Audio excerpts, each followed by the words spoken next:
గోదావరి నిలకడగా ప్రవహిస్తోంది. లంక గ్రామాలు మాత్రం ముంపులోనే ఉన్నాయి. కోనసీమ జిల్లా పి గన్నవరం దగ్గర గంటి పెదపూడి, కాజ్వే ఇంకా మునకలోనే ఉంది. పెదపూడి చుట్టూ ఉన్న 5 గ్రామాలకు రాకపోకలు నిలిచిపోయాయి. పడవల్లో వెళ్లి వాళ్లకు ఆహారం అందిస్తున్నారు.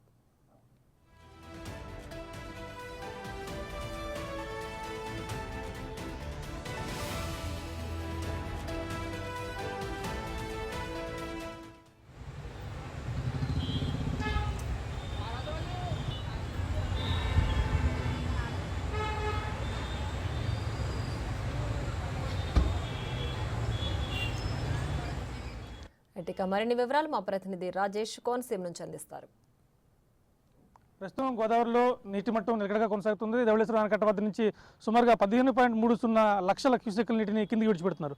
అలాగే 15 అడుగులు పైబడి వాటర్ ప్రవహిస్తుండటంతో రెండో ప్రమాద హెచ్చరిక కొనసాగుతుంది. దీంతో పాటు ప్రవాహం నిలకడగా ఉండటంతో లంక గ్రామాలు ఇంకా ముంపు నుంచి కోలుకునే పరిస్థితి ఉంది. ప్రస్తుతం మనం కోనసీమ జిల్లా పి గన్నవరం కాన్స్టిట్యున్సీ గంటి పెదపూడి గ్రామాల మధ్య ఉన్నాం. ఇక్కడి నుంచి ఇదే ఆ గ్రామాలకు వెళ్ళాలంటే ఇదే దారి. అంటే ఇక్కడి నుంచి మనం చూస్తున్న వంతెన కాజు అయితే పూర్తిగా మునిగిపోయిన పరిస్థితి ఉంది. నిన్నటి వరకు కూడా ఆ పడవలతో ఇక్కడి నుంచి ఆ 4 గ్రామాలకు రాకపోకలు సాగించిన పరిస్థితి ఉంది. నిన్న సాయంత్రం జరిగిన ఇక్కడ ఒక ప్రమాదంలో మొత్తం 6 గ్రామస్తులు ప్రయాణిస్తుండగా పడవ బోల్తా పడిన ప్రాంతం ఇక్కడ అయితే ఇక్కడ అందులో 5 సురక్షితంగా బయటపడ్డారు. ఒకరు మాత్రం గల్లంతైన పరిస్థితి ఉంది. అలాగే రాజోళ్ళు కావచ్చు, పి గన్నవరం, ముమ్మిడివరం, యానం దగ్గర కూడా ఇంకా లంక గ్రామాలు అయితే ముంపులోనే కొనసాగుతున్నాయి.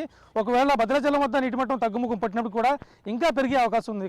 అక్కడ తగ్గితే మాత్రం ఇక్కడ ఖచ్చితంగా పెరుగుతుంది. ఇంచుమించుగా భద్రాచలం నుంచి ఆ వాటర్ ఇక్కడ దాకా రావాలంటే సుమారుగా 12 గంటల పాటు జర్నీ చేయాల్సి ఉంది. ముఖ్యంగా ధవళేశ్వరం ఆనకట్ట వద్ద ఈ ప్రవాహం మరింత పెరిగితే కనుక అక్కడి నుంచి 3 ప్రమాద హెచ్చరిక కూడా జారీ చేసే అవకాశం ఉంది. అయితే నిన్న మనం మాట్లాడిన ఇరిగేషన్ శాఖ అధికారులతో మాట్లాడినప్పుడు ప్రస్తుతం ఉన్న ఫ్లో అయితే మాత్రం 15,30,000 క్యూసెక్కుల నీటిని కిందికి విడిచిపెడుతున్నాం. ఎప్పటికప్పుడు వాటర్ ఫ్లో అయితే కిందికి వెళ్ళిపోతుంది. సుమారుగా 17:30 దాటితేనే తప్ప అక్కడికి 3 ప్రమాద హెచ్చరిక జారీ చేసే అవకాశం ఉండదని చెప్తున్నారు. అయితే ప్రస్తుతానికి మాత్రం వేలాది హెక్టార్ల పంట పొలాలు మాత్రం నీటి మునిగి ఉన్నాయి. వాళ్ళందరినీ కూడా రైతాంగం మాత్రం ఎప్పటికైనా ఆదుకోవాలని చెప్పి వాళ్ళైతే విజ్ఞప్తి చేస్తున్నారు. మరోవైపు ప్రభుత్వం కూడా రైతాంగం ఎటువంటి ఆందోళన చెందాల్సిన అవసరం లేదు. ఖచ్చితంగా ఈ వరద ముంపు అయితే తగ్గిన తర్వాత, సాధారణ పరిస్థితి వచ్చిన తర్వాత వ్యవసాయ శాఖ అధికారులు ఖచ్చితంగా పంపించిన తర్వాత నష్టపరిహారంపై ఒక అంచనాలు తీసుకుంటాం.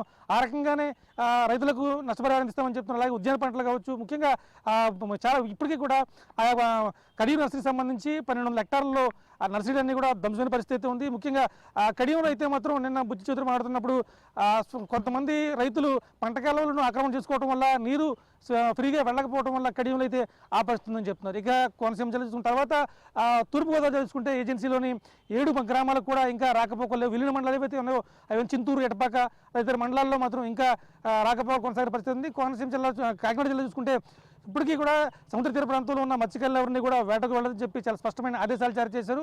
ఆయా గ్రామాల్లో ఉన్న ప్రజలను సురక్షిత ప్రాంతాలకు, పునరావాస కేంద్రాలకు తరలించారు. ఏదేమన్నా కానీ మరింత ఉధృతిగా వస్తే కనుక గోదావరిని ఎప్పటికప్పుడు విడిచిపెడతాం కాబట్టి ప్రమాదకర పరిస్థితి ఉండదని చెప్తారు. ఒకవేళ ఎటువంటి పరిస్థితి వచ్చినా కానీ ఎదుర్కొనేందుకు తామంతా సిద్ధంగా ఉన్నామని చెప్పి అధికార యంత్రాంగం చాలా స్పష్టంగా చెప్తోంది. కెమెరామెన్ రవిశంకర్తో రాజేష్, బిగ్ టీవీ, కోనసీమ జిల్లా నుంచి.